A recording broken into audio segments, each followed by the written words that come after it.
Underneath New York City's Washington Square Park are over 20,000 dead bodies. Yup, right where I'm walking right now. But why and how did they die? For that, we have to go back to 1643, the times of Dutch New Amsterdam, when Director General William Kieft waged war against the Native Americans. It led to a massacre of 1,600 people, including women and children. In order to prevent further war, the Dutch sent half-free Africans that were brought over from the slave trade via the West Indies to settle along the area of modern-day Greenwich Village. And it was a human buffer zone between two warring people groups, the natives versus the settlers. This was dubbed the land of the blacks, and they were half-free because these men could buy their freedom according to Dutch laws. There were about 30 African-owned farms spread across 160 acres. However, along with these ships coming from the West Indies came something else that was introduced to this land: yellow fever. After the British takeover of New Amsterdam, it became New York, and then there was American independence,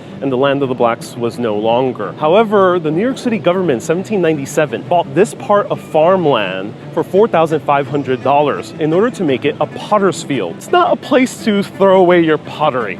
It was a place to bury the dead. These unmarked graves were for people who had no family and/or no money for a proper burial. But the bodies kept piling up because yellow fever started spreading throughout the city. It would at first cause fever, headaches, muscle pains, and then lead to the yellowing of the skin, and then eventually lead to organ failure.